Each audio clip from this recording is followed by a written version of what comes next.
Hello everyone, welcome back to my channel. I am Urvi Joshi and today we are going to discuss about the naturalism and realism in American literature. So title છે રિયાલિઝમ and નેચરલિઝમ પણ મારી લખવામાં mistake થઈ ગઈ છે. So first of all we will talk about realism. તો realism અને નેચરલિઝમ શું છે? રિયાલિઝમ અને નેચરલિઝમ એ એક મૂવમેન્ટ છે. મૂવમેન્ટ જે લિટરેચરમાં આવેલો મતલબ કે જેનાથી આપણી જે લખવાની ટેકનિક છે એની અંદર ચેન્જીસ આવેલો. જેમ કે રોમેન્ટિસિઝમ હતું, તો એની અંદર શું હતું કે જ્યારે પણ વાત કરવામાં આવતી કોઈ પણ ડ્રામા હોય, નોવેલ હોય કે પોયમ હોય, એટલે કોઈ પણ લિટરરી વર્કની આપણે વાત કરીએ તો એની અંદર રોમેન્ટિક મૂવમેન્ટ નાખવામાં આવતું. રોમેન્ટિક મૂવમેન્ટ એટલે કે નેચરલ વસ્તુ એડ કરવામાં આવી હોય સેટિંગ તરીકે. સેટિંગ એટલે કે બેકગ્રાઉન્ડમાં, જેમ કે forest of Arden, as you like ઇટમાં આપણે જોઈએ છીએ કે આખું જે ડ્રામા છે, મોટાભાગનો ડ્રામા જે છે ઇનફેક્ટ એ ફોરેસ્ટ ઓફ આર્ડનમાં જ આવેલું છે, બરાબર. પછી ફેરી સોંગ્સ હશે, સારા રોમેન્ટિક સોંગ્સ હશે, ઘણી બધી પોએમ એની અંદર આવે છે. એટલે આપણે એવું કહી શકીએ કે હેપી એન્ડિંગ જેવું ત્યાં જોવા મળે છે. પણ થયું શું કે જેમ જેમ આગળ વધતા ગયા તેમ રિયાલિઝમ આવ્યું. શા માટે રિયાલિઝમ આવ્યું? કેમ કે બધા લોકો એવું સમજવા લાગી ગયા કે રોમેન્ટિસિઝમ જે છે એની અંદર ક્યાંક ને ક્યાંક ફેન્ટેસી છે. ફેન્ટેસી મતલબ કે ઇમેજિનેશન છે. રિયલ લાઈફમાં આવું હોતું નથી. આપણે as you like it read કરીએ, સમજીએ તો એમ થાય કે વાહ કેવું સરસ છે, જો ફોરેસ્ટ ઓફ આર્ડન જંગલમાં જીવે છે, કેવી મજા છે. પણ રિયલમાં આ વસ્તુ શું પોસિબલ છે? તો ના, નથી.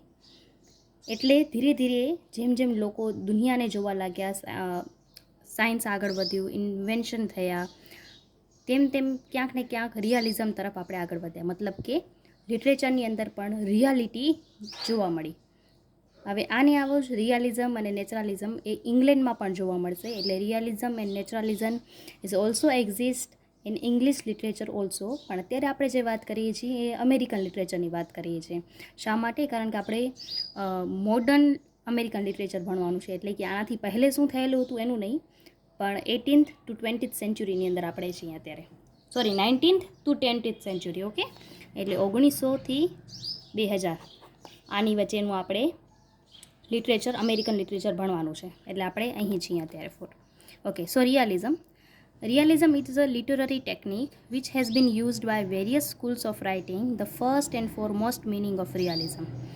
તો પહેલો સીધો સાદો અર્થ રિયાલિઝમનો એ થાય છે કે રિયાલિઝમ એક લિટરરી ટેકનિક છે, બરાબર. આ ટેકનિક એટલે કે આપણા લખવામાં જે ચેન્જીસ આવે છે તે છે, જે ડિવાઇસીસ યુઝ કરે છે એનું છે.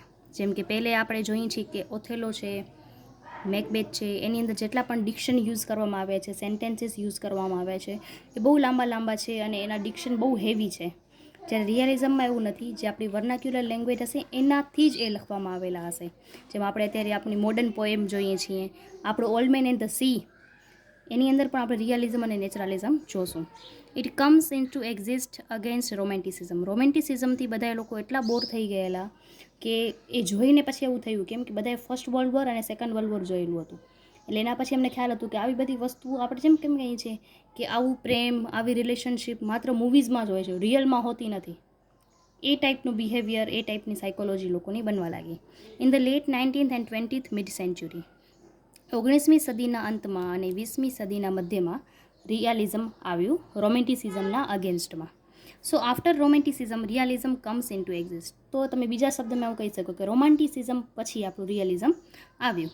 Generally it deals with the middle classes day to day problems. Generally જે આપણે રિયાલિઝમ જોઈએ છીએ એ ડે ટુ ડે લાઈફની પ્રોબ્લેમ છે એના સાથે ડીલ કરે છે. જેમ આપણી એક પોયમ છે ફાધર રિટર્નિંગ હોમ, એની અંદર પણ આપણે રિયલ અપ્રોચ જોવા મળે છે કે એક ઓલ્ડ એજડ ફાધર જે છે એનું એના લાઈફમાં, એના ફેમિલીમાં શું રોલ છે અને બધા એની સાથે કઈ રીતે ડીલ કરે છે, એની અંદર પણ આપણે રિયાલિઝમ જોવા મળે છે. It is a narrative technique used by a several writers before, known as a stream of consciousness technique. આનાથી પહેલે પણ ઘણા બધા રાઇટરે આ ટેકનિકને યુઝ કરેલું છે, કારણ કે એક નરેટિવ ટેકનિક છે, લિટરરી ટેકનિક છે. પણ પહેલાં એને સ્ટ્રીમ ઓફ કોન્શિયસનેસ ટેકનિક તરીકે ઓળખવામાં આવતું હતું. And it seems different in Europe and America. એટલે એને અમેરિકા અને યુરોપની અંદર આને અલગ રીતે પણ જોવા મળે છે. કેરેક્ટરિસ્ટિક્સ જોશું, પણ એનાથી પહેલાં ડેફિનેશન જોઈ લઈએ.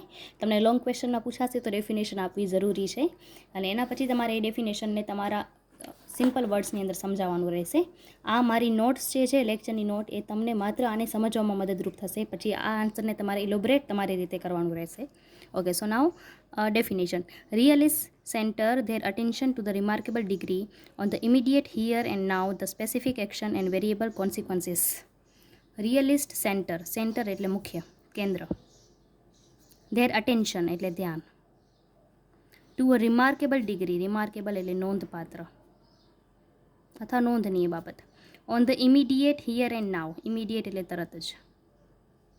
Here and now, the specific action and verifiable consequences. Specific વિશિષ્ટ, વેરીફાયેબલ વેરીફાઈ કરી શકાય તેવું, ઓળખી શકાય તેવું, સમજી શકાય તેવું, કોન્સિક્વન્સીસ એટલે પરિણામ.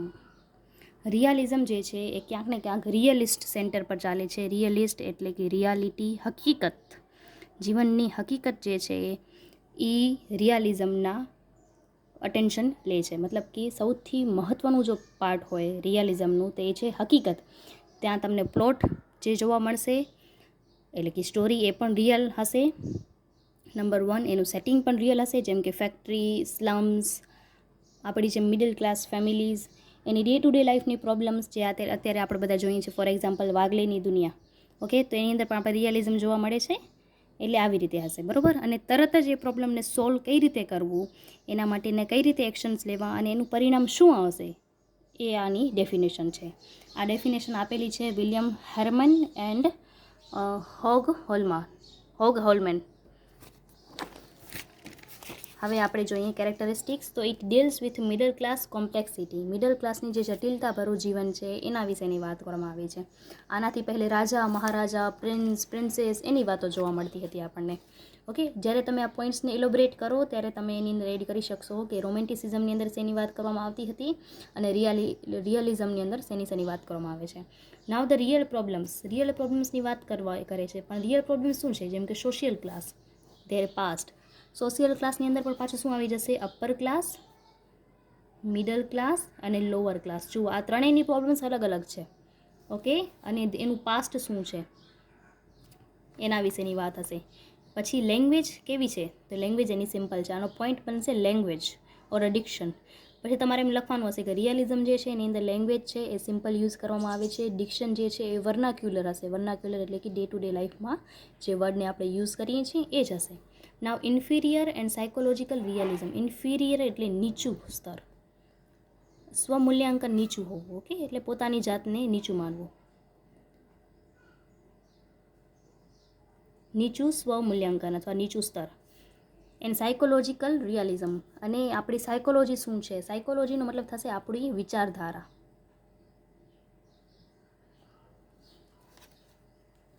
હવે એના મેજર રાઇટર કયા કયા છે? તો મેજર રાઇટરની અંદર છે માર્ક ટ્વેઇન, યુજી ઓનિલ, હેમિંગવે. હવે એના કયા કયા વર્ક છે કે જ્યાં તમને રિયલિઝમ જોવા મળશે? તો માર્ક ટ્વેઇનનું ડ્રામા છે ધ એડવેન્ચર ઓફ હકલબરી ફિન, એની અંદર તમને રિયલિઝમ જોવા મળશે. એના પછી છે યુજી ઓનિલનો હેરિયેપ. હેરિયેપની અંદર તમને સોશિયલ ક્લાસ જોવા મળે છે, કારણ કે જેના માટે હેરિયેપ વર્ડ યુઝ થયેલું છે એ વ્યક્તિ લોઅર ક્લાસથી બિલોંગ કરતું હશે, અને જે વ્યક્તિ આના માટે હેરિયેપ વર્ડ યુઝ કરશે એ અપર ક્લાસનો હશે, બિઝનેસ ક્લાસનો હશે, બરાબર. હેમિંગવેનું Old Man and the Sea. આની અંદર તમને શું સોશિયલ ક્લાસ જોવા મળે છે?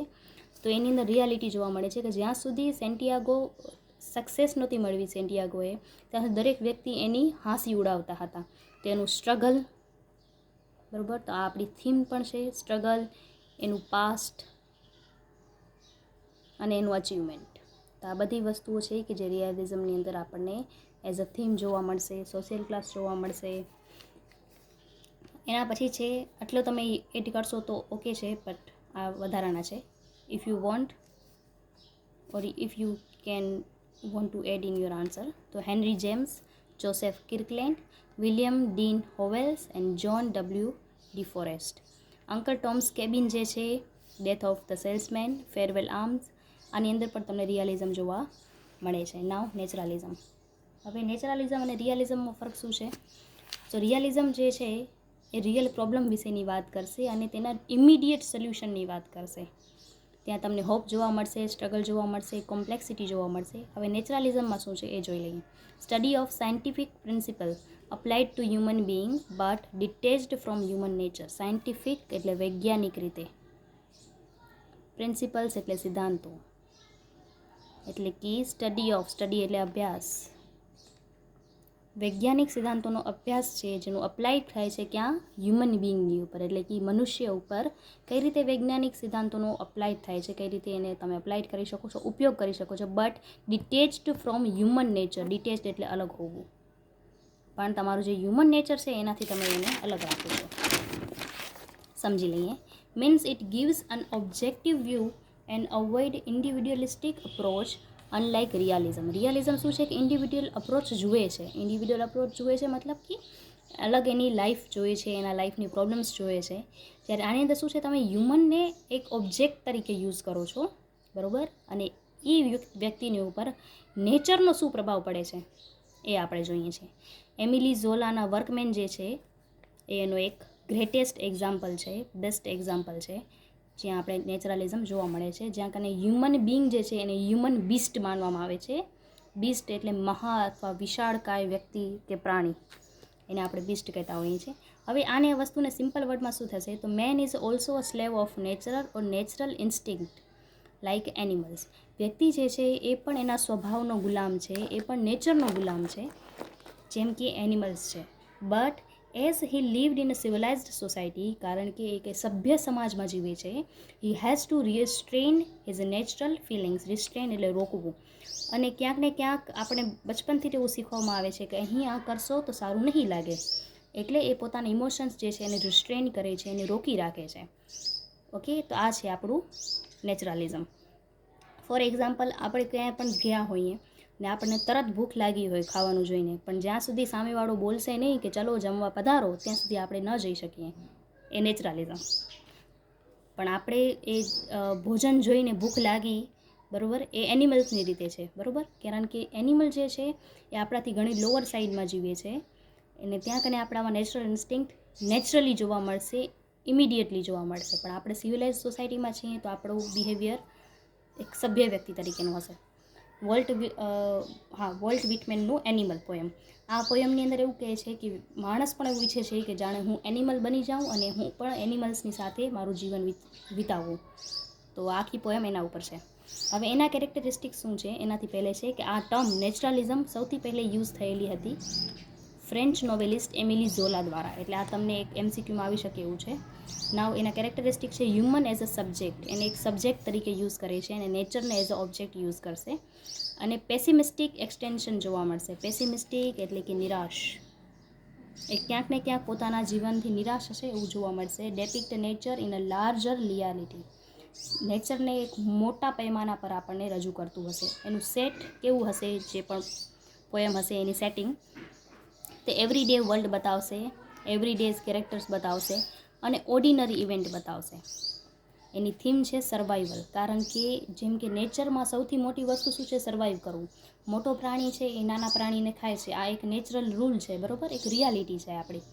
અને એની અંદર સર્વાઈવ કઈ રીતે કરવું એ આપણે એક એનિમલ પાસેથી શીખીએ છીએ. તો આપણી પણ ક્યાંક ને ક્યાંક થીમ છે સર્વાઈવલ. એવી રીતે પ્લોટ છે એનું ડિક્લાઇન એટલે કે પહેલે ઉપર હોવું અને પછી નીચે જવું. સેટિંગ એની હોય છે સ્લમ્સ, ફાર્મ્સ, ફેક્ટરીઝ અને સ્વેટ શોપ્સ. હવે આપણે જોઈને જ સમજી શકીએ કે જેનું સેટિંગ સ્લમ હોય, ફેક્ટરી હોય, તો ત્યાં કને તમને એક જ વસ્તુ જોવા મળશે કે તમારે આ દુનિયામાં આ સોસાયટીની સાથે કઈ રીતે સર્વાઈવ કરવું. તો આપણે સમજી શકીએ છીએ કે આ એની એક મેજર થીમ હોઈ શકે. હવે એના મેજર વર્ક છે અંકલ ટોમ્સ કેબિનની આયશા કેરેક્ટર. આ અંકલ ટોમ્સ કેબિનમાં આયશા જે કેરેક્ટર છે એ એક સ્લેવ છે, અને આમાં જે તમને વર્ક જોવા મળશે એમાં મોસ્ટલી સ્લેવરી જોવા મળશે તમને, કે કઈ રીતે જે ઘોડા વ્યક્તિઓ છે એ કારા વ્યક્તિઓ પર જુલ્મ કરતા હોય છે અને કઈ રીતે એ પોતાની લાઈફને બચાવે છે. ઓકે, અને એનું કેરેક્ટર છે હેરિયેટ બીચર સ્ટોવ, જેમાં પણ આપણને આ નેચરલિઝમ જોવા મળશે આ વ્યક્તિ દ્વારા. નાવ રિયાલિઝમ જે છે આ એનું એક માત્ર કોષ્ટક છે, જો તમને યાદ રાખવું હોય તો તમે યાદ રાખી શકો. રિયાલિઝમ જે છે એનું છે હેનરી જેમ્સ, વિલિયમ ડીન હોવેલ્સ, આ એના મેજર રાઇટર છે. માર્ક ટ્વેઇન. હવે આ ત્રણેય વ્યક્તિઓ શેના વિશેની વાત કરે છે, એની અંદર શું જોવા મળે છે લિટરેચરમાં, તો પર્સન વિથ ડેપ્થ, એટલે કે એવો વ્યક્તિ જોવા મળશે કે જે કાં કર્જામાં ડૂબેલો હશે. આના લિટરેચરમાં, રિયલિઝમના લિટરેચરમાં તમારે આવું ક્યાંક જોવા મળશે. એના પછી એનું એબિલિટી જોવા મળશે. કઈ એબિલિટી? તો એબિલિટી જોવા મળશે to make ethical choice and act on environment, એટલે કે જેવી રીતે પરિસ્થિતિ બદલશે, સમય બદલશે, એના અનુરૂપ એ વ્યક્તિ એથિકલ ચોઇસ લેશે, એક સારી ચોઇસ લેશે અને આગળ વધશે. જ્યારે નેચરલિઝમમાં શું જોવા મળશે, કે વ્યક્તિ જે છે એ હેલ્પલેસ ઓબ્જેક્ટ છે, who is nevertheless heroic, એ ક્યારે પણ પોતાની લાઈફમાં હીરો નથી હોઈ શકતો, કારણ કે એ હેલ્પલેસ છે in front of society, in front of nature, એવી રીતે જોવા મળશે. સો સ્ટીફન ક્રેન અને ફ્રેન્ક નોરિસ, આ એના મેજર રાઇટર છે. આ એક કોષ્ટક છે, આ તમારે આન્સરમાં એડ નથી કરવાનું, માત્ર તમારે યાદ રાખવા માટે જ છે. સો ઓનલી ફોર રિમેમ્બરન્સ. તો આઈ હોપ કે તમને આ સમજાઈ ગયું હશે. મેં આને ઇઝી બનાવવાની કોશિશ કરી છે. At last thank you so much, ધન્યવાદ. અને હા, તમે મારી ચેનલને સબસ્ક્રાઈબ કરો છો એના માટે thank you so much. May God bless you to all. અને હા, આ જો વિડીયો પસંદ આવ્યો હોય તેને લાઇક જરૂર કરજો, તમારા ફ્રેન્ડ સાથે શેર કરજો અને મારી ચેનલને સબસ્ક્રાઈબ કરજો. તમારા રિક્વેસ્ટેડ વિડીયોઝની લિસ્ટ મેં બનાવી રાખી છે અને 1 by 1 એ બધા અપલોડ થઈ જશે. So at last thank you so much. May God bless you to all. Bye bye. Take care.